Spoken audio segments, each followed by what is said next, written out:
तो दोस्तों आज की इस वीडियो में हम बात करने जा रहे हैं प्रेजेंट इंडेफिनिट टेंस को कैसे आप बनाओगे।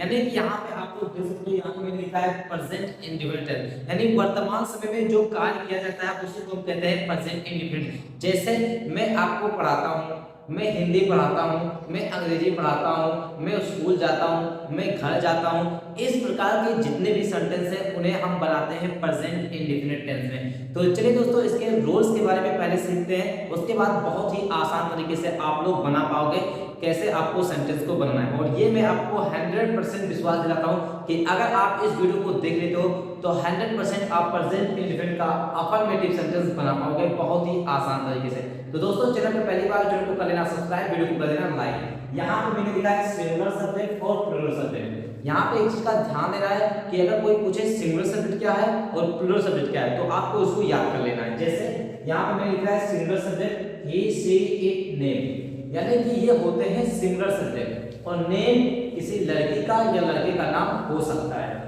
और इसका स्ट्रक्चर क्या होगा, सबसे पहले हम लिखेंगे सब्जेक्ट देन वर्ब की फर्स्ट फॉर्म। अब बहुत सारे लोग जानते नहीं कि वर्ब की फर्स्ट फॉर्म क्या होता है, तो जितने भी हम एक्शन करते हैं प्ले, टीच, रीड, गो, कम, ये सारे क्या होते हैं वर्ब की फर्स्ट फॉर्म होते हैं। उसमें हम S E S I S, और अभी आप नहीं जानते हो कि वर्ब में कैसे S E S I S क्यों लगाया जाता है और कैसे इसका रूल काम करता है, तो वीडियो के डिस्क्रिप्शन में लिंक मिल जाएगा, आप उसको पहले देख सकते हो। इसके बाद आपको लिखना है ऑब्जेक्ट।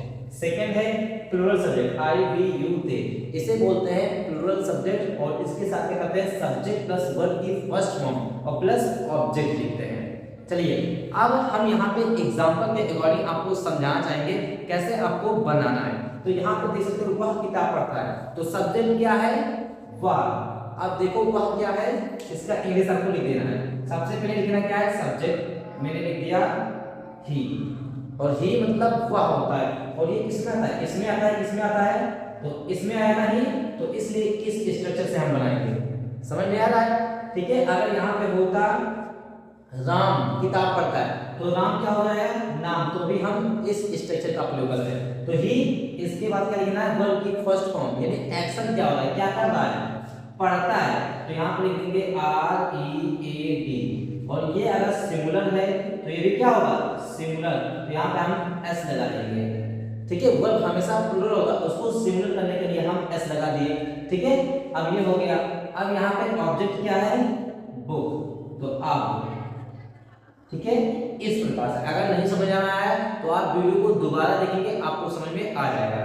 अब तुम किताब पढ़ते हो, अब यहाँ पे सब्जेक्ट क्या है तुम, और तुम का इंग्लिश क्या होता है यू।